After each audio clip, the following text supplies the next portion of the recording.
Happy Halloween, everyone. I'm doing this again. I know it's been a long time, but I really wanted to try this Halloween movie challenge thing again. This time the name of the game is Variety, so more foreign movies, a couple of short films. As long as they show up on Letterboxd, it's all fair game. So just to go over the rules, it's going to be the same as last year. It's going to be one movie per franchise, no remakes or sequels, right? And they have to be movies I haven't seen before. Or haven't seen to completion before, because some of these I have seen parts of, just haven't seen from beginning to end. This time though, I think there's actually better movies than last year's video. Even the lowest scored movie on this video is not completely terrible. I can see how people would enjoy it. Not for me though. Okay, to get started, the first movie I saw on this list is the original Texas Chainsaw Massacre from 1974. Directed by Tobe Hooper. And I started with this one. I've never seen it. It's probably the only mainstream slasher movie I have never seen. So if you somehow don't know about it, it's about a group of friends who go on a road trip in Texas and they run into a family of cannibals, most notably Leatherface, right? The guy with the chainsaw. When this came out, people really believed the whole based on true events gimmick. I thought the idea of a chainsaw maniac was a little too crazy, so I never really got how people would actually fall for it. But there's like a real sense of randomness to the way a lot of the characters die, and not even when they die, just basically the ending.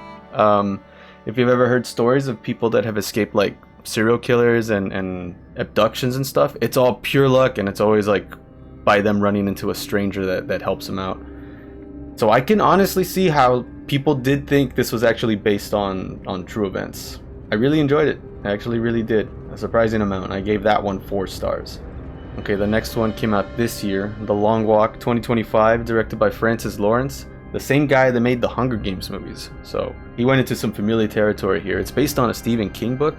It's about a group of teenage boys, 50 of them I believe, it's one per state, and they have to compete in this game called The Long Walk, where they basically just have to keep on walking until there's one person left, and if they slow down or stop, they get killed, right? They get their ticket. Now this movie was grosser than I thought it was going to be. The 4 main characters, they're great. I don't want to spoil it too much. I don't want to spoil any of these movies. I might have to, but anytime any one of these main characters died, it was extremely sad. I'm not gonna lie, it was getting to me. The standouts though out of these 4 characters, definitely David Johnson and Cooper Hoffman, the 2 main guys. They've been in some hits lately, especially David Johnson with Alien Covenant.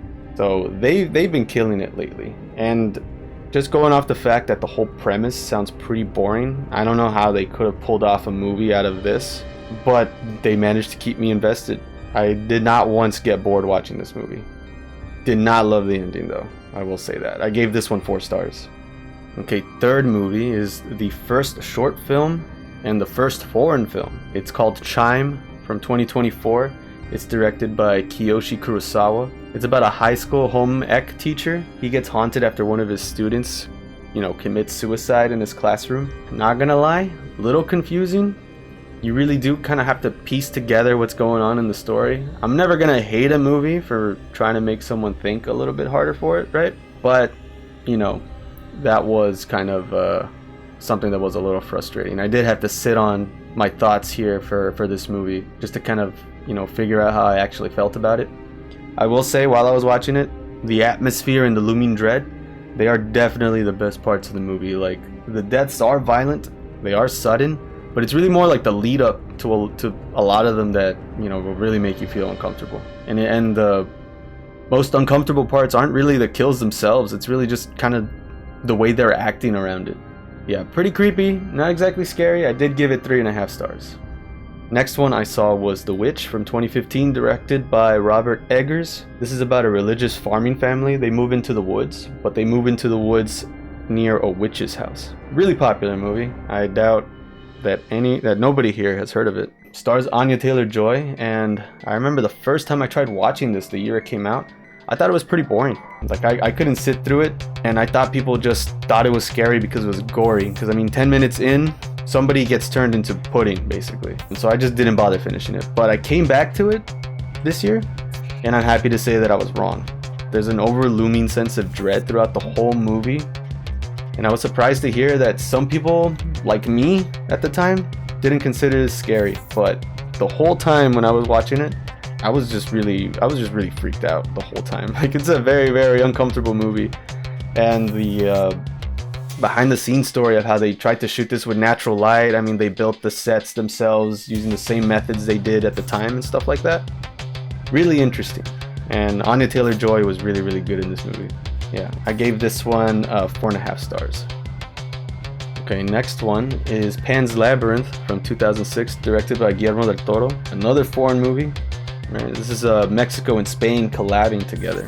So it's about a young girl, and she has to complete a set of quests so she can go back to this fairy tale world that apparently she reincarnated from. And Guillermo del Toro is like easily one of my top 5 directors, and he's known, you know, for his movies being basically fairy tales for grown-ups.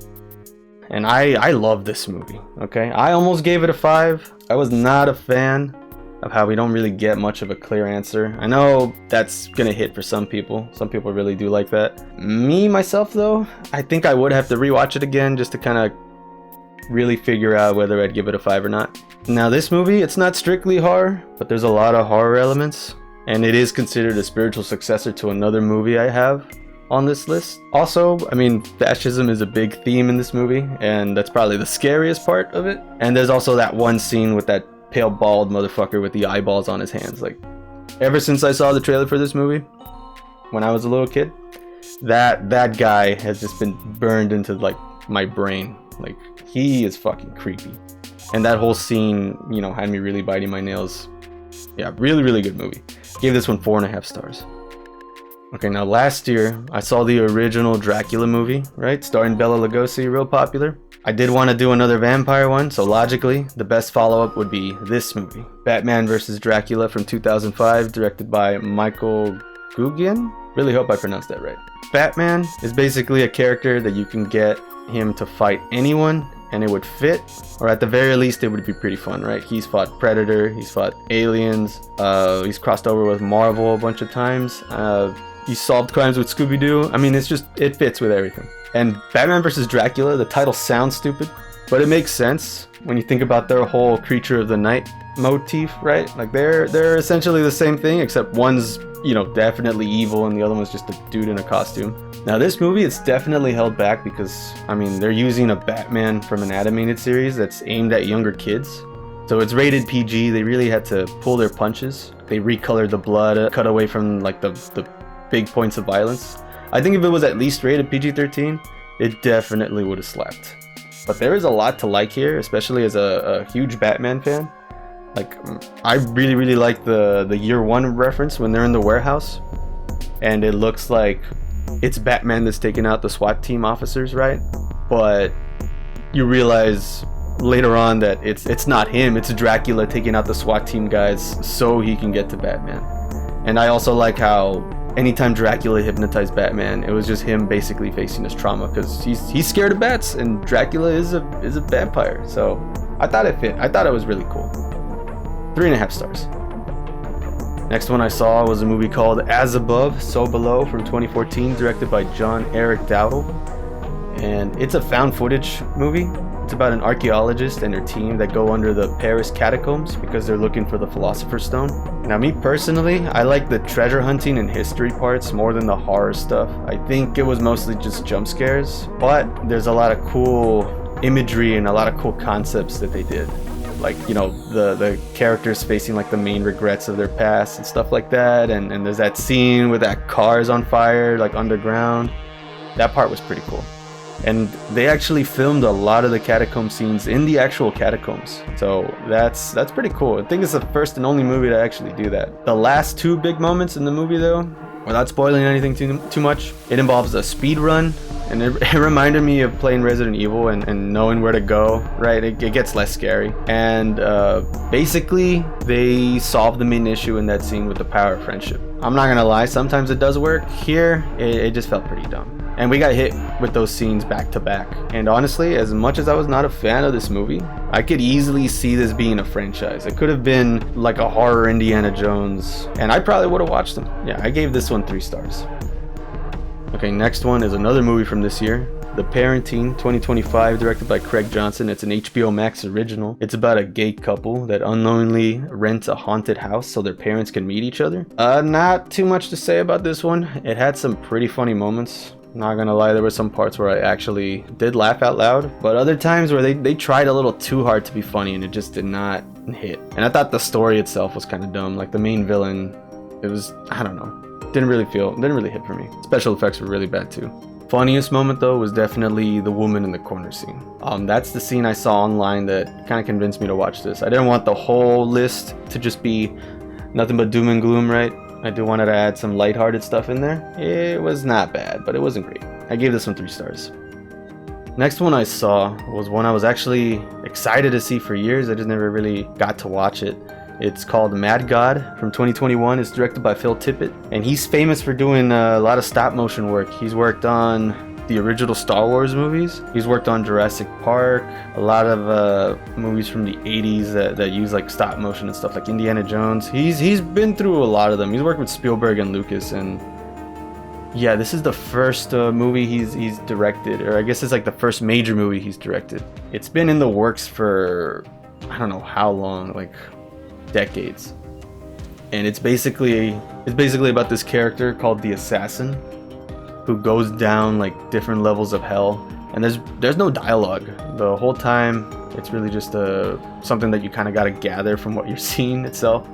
There's no explanations, no nothing, and it's a real, you know, nightmare fest. It's very disturbing, and there was a lot more poop in this movie than I thought there was going to be. You know, I was expecting 0, but there was quite a bit. I mean, the imagery is horrifying enough, but the story, not exactly easy to follow. I still enjoyed it though, given, you know, Phil Tippett's history, what he's contributed to movies and stuff like that. And I mean, it's a stop motion horror movie. I feel like stop motion movies in general are just kind of dying, and I could really appreciate the hard work that goes into it. Yeah, I gave this one 3.5.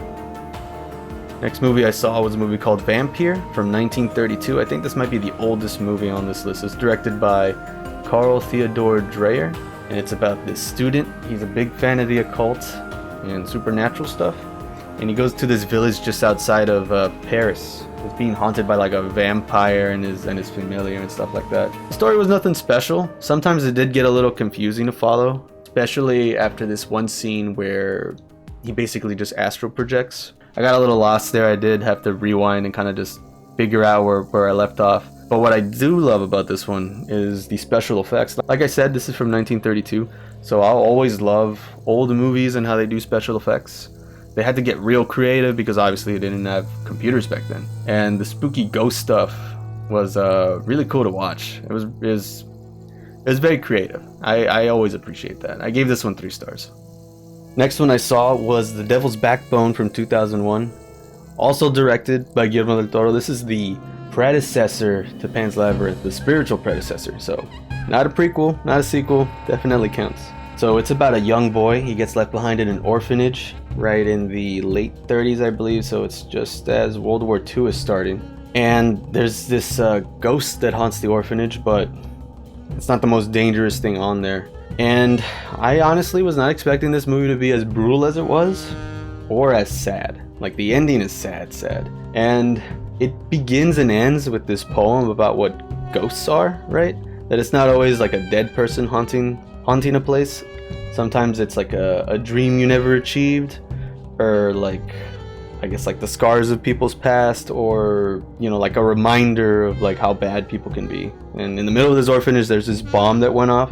Like I said, World War II just started, and it's like constantly reminding them that, you know, there's this big war going on out there and people are dying, and it's feeding this orphanage with kids that lost their parents.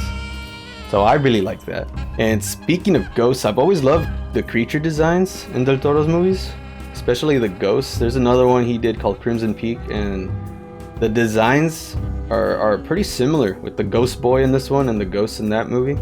Now this is like pretty early on into his like career, so it's got a small budget and you could definitely feel it, but I don't think it took away from the experience. I think it's really well written and really well acted. And it's not really related to the movie itself, but the box art. It was done by Mike Mignola, and he's the creator of Hellboy, and Del Toro's known for making the Hellboy movies. So I love that collaboration. I gave this whole movie 4 stars. I loved it a lot. Next movie I saw, Good Boy from 2025, directed by Ben Leonberg.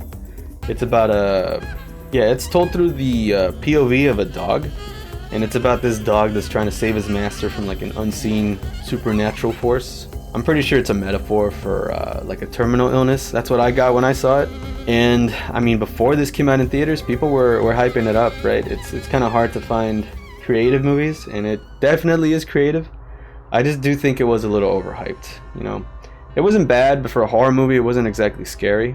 I really do like the creativity and the dog acting especially, but nothing really happens until the last 30 minutes. What I really do love though is that after the credits, they had the director and the dog, which is played by his own dog, and they were showing how they filmed a lot of the scenes. And I wish more movies did that, especially in the theater. I think it would really make people appreciate how much work goes into making these movies, especially because this is a small budget movie and this is this guy's first movie ever. And you really see how he struggled making it and stuff like that. And the people that we saw the movie with in the theater room, it was basically these parents and like 3 of their kids, and they still seemed pretty locked in. It looked like they were really interested in seeing how a movie is made. So I wish more movies did that. Yeah, I gave this one 3 stars. Next movie I saw was The Substance from 2024. It's directed by Caroline Farge. Hope I pronounced that right. I think she's French. And it's about this aging movie star. She takes this stuff called The Substance, so she can be like a better, younger version of herself. Early in this movie, there's a scene where Dennis Quaid is eating shrimp. And if you've ever seen Lord of the Rings, it's just like that one scene. If you've seen it, you know exactly what I'm talking about. It's pretty gross. That was my first takeaway from it. I had to mention it. Yeah, now this movie, it completely throws subtext out the window. It's real in your face about what it's trying to say, right? About like body shaming, especially when like how women are treated in Hollywood and stuff like that. And I really liked how over the top a lot of this stuff was. But there's a few other times where I felt like it was too much, you know? Like I feel like you did need a little bit of subtlety, and not just in the themes, but also in the way some of the scenes were shot, like with the floating heads and the flashbacks and stuff like that. That's just my opinion though.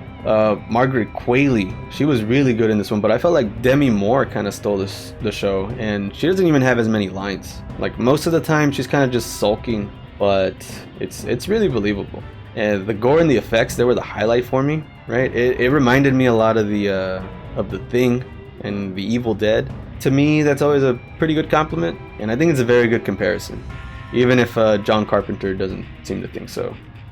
Yeah, I gave this movie 4 stars. Yeah, the next movie I saw is a classic. It's The Great Pumpkin, Charlie Brown from 1966, directed by Bill Melendez. It's the classic Peanuts story. I mean, even if you haven't seen it, you probably heard of it. I really liked it. You know, cute kids movie. The adults in the Peanuts universe, though, they suck. I mean, there's this whole sequence, as funny as it is. Every single house they trick-or-treat at, they give Charlie Brown a rock. I thought it was just a one-off thing. I've only ever seen the clip. I didn't know it was every single house. Like, I don't know what he did to get that kind of shit. And there's a lot of subplots in this movie, and a lot of them were enjoyable, but strangely enough, the Snoopy one didn't really do it for me, which is weird, because, I mean, who doesn't like Snoopy? But I think if it was more Halloween-focused, I probably would have liked it more. It doesn't feel very connected to it, even though he is dressing up. It's just the whole sequence with the planes felt a little out of place. Yeah, I gave this one 4 stars. The next movie I saw is a French movie. It's called Eyes Without a Face from 1960. It's directed by Georges Franjo, and it's about a doctor that abducts, kills, and takes the faces off of young women because he wants to make a new one for his daughter. Yeah, I wasn't expecting it to be as graphic as it was. I mean, that whole description is pretty gross, but it's a movie from the 60s, right? You don't really expect them to be that gross. But there's this whole sequence where they show him actually taking someone's face off. And I did like it, right? The themes of obsession and stuff like that. But the ending was not my favorite. There's these side characters. They're the detectives kind of trying to figure out what's going on. I feel like their story just kind of ends. There's really no good conclusion to it.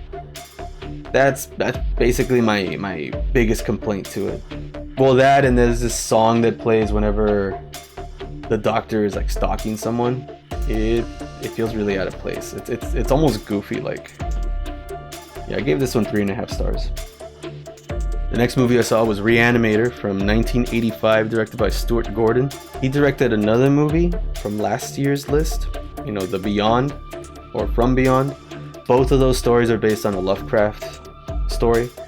This one, though, it's about a medical student that claims he can reanimate the dead. And I've heard of this movie for years. It's been hyped up, and I can honestly say I could see why people really like it.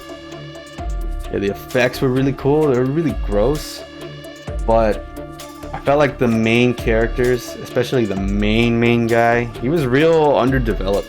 He's also obsessed with stopping people from dying, but we don't really know why. Same thing with Herbert West. You know, he's the reanimator, but we don't really get much of a motivation for what he's doing, just that he's crazy. I mean, him I can kind of forgive a little bit, just because he's real, like, he's more like a caricature than a character, right? Like a mad scientist. But the main guy, I feel like we should have been given a little bit of a backstory for him. I still gave it 4 stars though. It was pretty cool.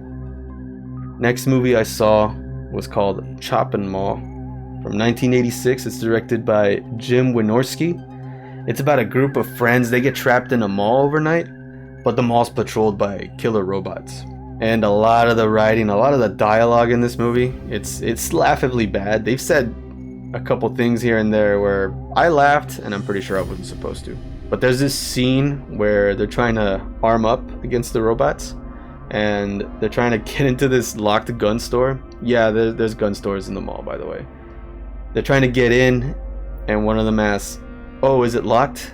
And then the guy with the crowbar says, "Don't worry, I got the keys." And then it cuts to him throwing it, and it breaks. I thought that was pretty cool.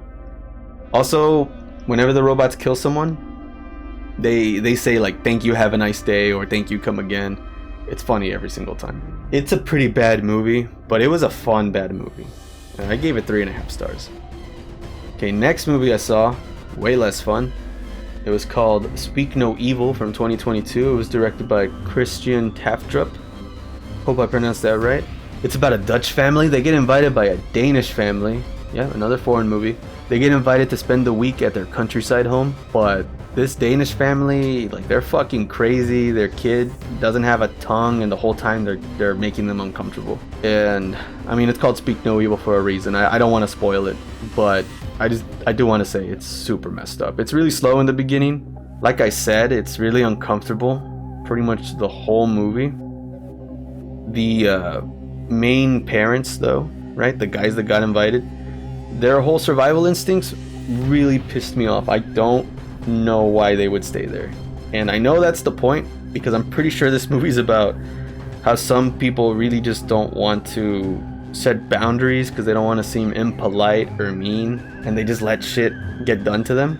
I mean, this whole movie would have happened if the main guy was just an asshole, or at least a little bit of an asshole every now and then. It's a frustrating movie for sure, but it was trying to be disturbing. It was trying to be frustrating, and it did it pretty good. It didn't really hit for me, but it wasn't bad. I gave it 3.5. Okay, the next movie I saw was called Practical Magic from 1998. It was directed by Griffin Dunn. It's about these 2 witch sisters, and it's about them and their family, and they kind of have to deal with this spell that they messed up. And this movie, I remember I remember the day I clicked play, right, on HBO Max. I swear this movie was in the horror section, but I must have misread it somehow, because there's really nothing horror there. I mean, the only Halloween thing I would say is that, I mean, the main characters are witches, and the movie ends on Halloween night. Yeah, the story itself, it flip-flops like crazy. I mean, one second it's really serious, right, dealing with like domestic violence and stuff like that, and the next is basically a Hallmark movie. Also, they do magic in the movie, but I feel like they could have been more creative. It's not really unwatchable. It's just not really great either. I was surprised that it had so many high ratings on Letterboxd. It's definitely the weakest movie this year, but like I said, it's not as bad as the worst movie last year, which I think was The Babysitter. Yeah, I gave this one 2.5. It's just mid. Next movie I saw was House on Haunted Hill from 1959. It was directed by William Castle. It's about a millionaire that invites a group of strangers to spend the night at a haunted house and possibly win $10,000. Yeah, it stars Vincent Price. He's very popular in classic horror movies. He was in this, he was in House of Wax. If you've heard the song Thriller, he's that voice at the end that narrates. Yeah, this movie, there were so many twists and turns. I'm surprised I did not break my neck watching this movie. It was a fun watch, I'm not gonna lie, but I think they tried too hard to surprise people, like with the twists and turns. And it just kind of loses itself. I'm pretty sure this is supposed to be an adaptation of Shirley Jackson's book, right? A Haunting on Hill House. And it does start the same way as the book. It's about a rich guy inviting people to stay at a haunted house to prove that they're real. And then it just goes off the rails. If it wasn't for Vincent Price and like how charming a lot of the old effects are, I probably would not like this movie as much. I did give it 3 stars. Okay, the next movie I saw, another foreign movie. It's called Time Crimes from 2007. It's directed by Nacho Vigalondo. It's about a man that time travels a few hours in the past because he's being chased by a killer. And this is one of the most fucked up time travel movies I've ever seen. I really don't want to spoil it, but it really does make you think. If you do happen to watch this, the only thing I could recommend is, I guess, looking up what's called a bootstrap paradox. And I guess just kind of go from there. It really makes you think whether, you know, these bad things happen because they're supposed to happen or because they know they're supposed to happen. It's pretty out there. Yeah, the ending was really sad, and the twists on this, were pretty good. You may think you know where it's going, and then out of nowhere you get hit with another one. Really enjoyed it.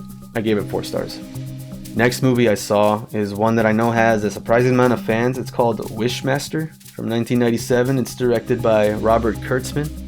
It's about a woman that accidentally unleashes an ancient djinn upon the world. You know, a djinn like a genie. I liked it plenty, but there were so many horror movie vets working on this. I thought it would be way better. Right, you got Freddy Krueger, you got Robert Englund on it. Tony Todd, that plays Candyman, he's in it for a little bit. Wes Craven was a producer, and then Sam Raimi's brother also comes out. And then Robert Kurtzman, he's been working on horror movies for decades. He's like a special effects and makeup guy. Now that in the movie here, it was very top notch. Like the djinn, he's really well done. Whenever people get really fucked up, that looks really good too. But the story's just not there. It has like its own rules and lore, and the movie constantly breaks it. And the kills, they feel kind of random. Like the whole gimmick is that he grants a wish, but he does them all fucked up. And sometimes they fit with what they're asking. Other times, it just makes no sense to me. There's this one though that involves a life insurance, and that one fucking killed me. That one was pretty funny. It was a really fun movie, but it didn't really stick the landing for me. I gave it 3.5. Okay, the next movie I saw was a short film. It's called The Big Shave from 1967, and it's directed by none other than Marty Scorsese. And it's a short film where a man is basically shaving and he cuts himself a little bit. It's creepy, right? There's this song that plays that makes it really unsettling, and it's real easy to dismiss it as just vibes because there's no dialogue at all. But I'm sure it's a deeper meaning than that. Going by the year it was made, 1967, I wouldn't be surprised if it's a metaphor for the Vietnam War. Now, am I going to elaborate on that? No.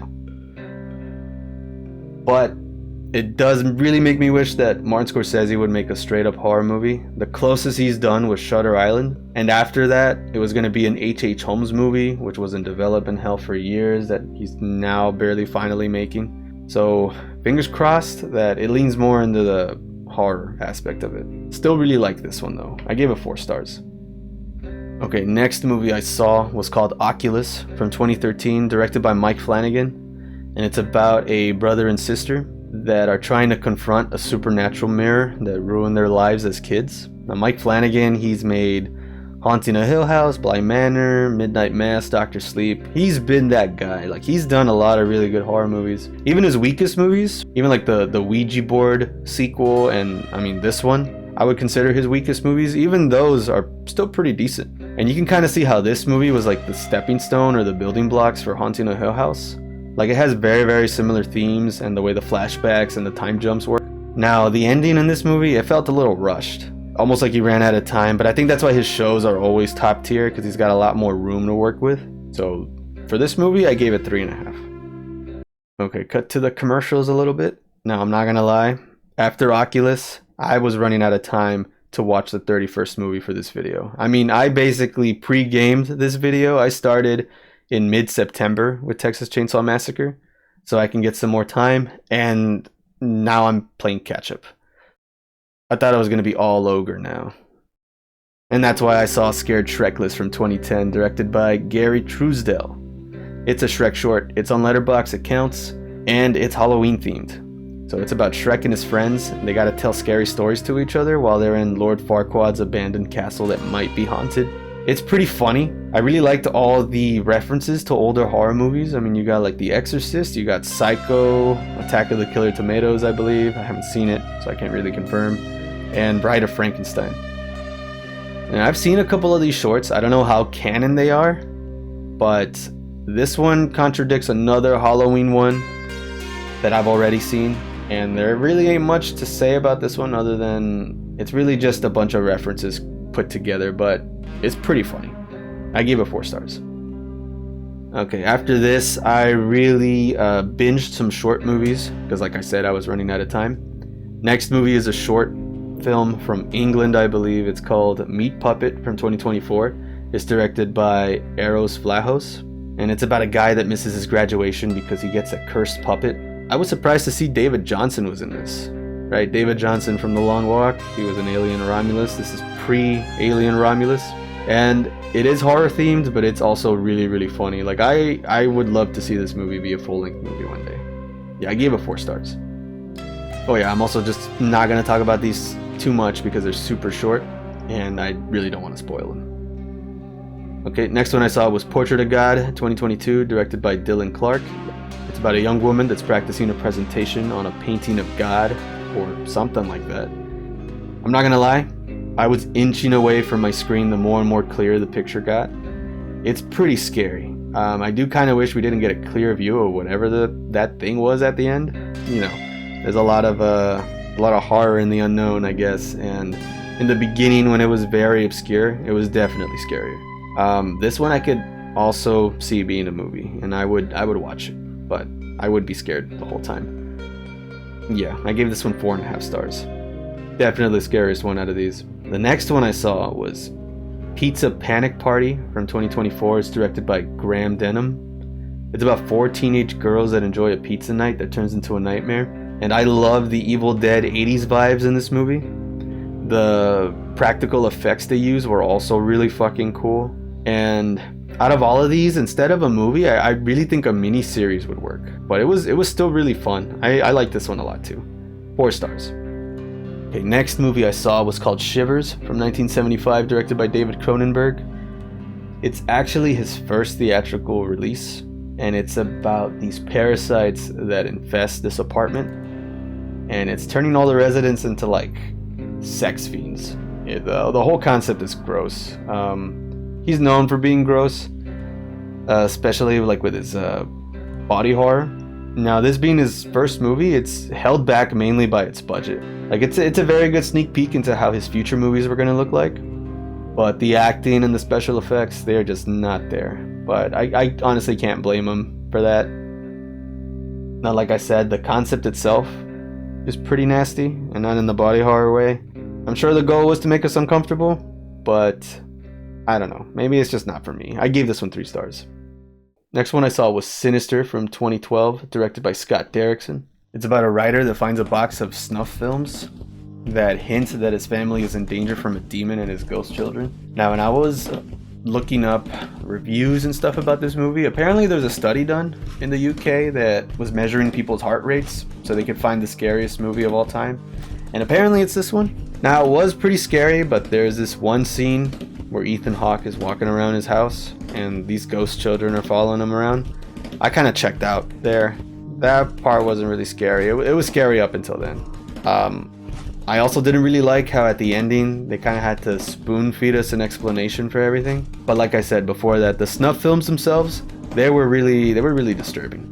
They had some jump scares in the films themselves, but I thought they were really well done. And there's this song that plays near the end where he finally nopes the fuck out of there that I think is really effective. I'm gonna see if I could actually get that to play while I'm reviewing this. And Ethan Hawke was pretty good in it. Like, as a struggling writer, he really showed like his desperation, because I mean, he's broke in this movie and he really needs another book, but he's also risking his family's safety. Yeah, I gave this one 3.5. Now the last movie I saw, another foreign movie. It's Ugetsu from 1953. It's directed by Kenji Mizoguchi, and it's about two men that let greed get the best of them during feudal Japan. Now this one was a lot like Pan's Labyrinth, where I wouldn't say it was strictly horror, but it was scary enough to put on here. There's supernatural elements in it. And I really love this one, just like Pan's Labyrinth. It doesn't just show supernatural horror, but it also shows the horrors of war. And not just being, you know, like a pacifist story. Everyone knows war is bad. This one is really about how greed and pride not really kind of just hurt yourself, but they also hurt the people you're supposed to care about. Like, these two guys, they go with good intentions, or at least one of them does, but because he lets greed get the best of him, the people he was trying to support, they suffer for it. And it is really good. There's a real haunting atmosphere throughout the whole movie, especially, you know, after the middle, where this one particular character is introduced. And I mean, if you were familiar with like old Japanese movies, I think you'd really like this. I honestly could not recommend it enough. I gave this one 4.5. I really liked it. Okay, but that was movie number 31. Yep, those were all the ones I saw for this year's Halloween video. I'm pretty happy with the variety I got this time around. Watching the foreign movies, watching the short movies really made me, you know, appreciate how diverse a lot of these stories can get. And I mean, it's always good to get an insight into how people from other places in the world kind of view, you know, horror and all these other stories. And I mean, the short films alone kind of give me an idea to maybe make a video on some short films, give my thoughts on those. But have you seen any of these movies before? Let me know if you agree or disagree with my opinions. Let me know what movies you watch for the Halloween season. My work schedule has been changing pretty often, so I'm not able to upload as much as I would like to. So I hopefully finish this video in time. And like I said, maybe I'll do one on short films, maybe I'll do one for Christmas, maybe I'll just start doing videos on the best movies I've seen in that month. Like, I do definitely want to do more, and I hope this is kind of the start of that. But until then, thank you for watching, and you have a good one.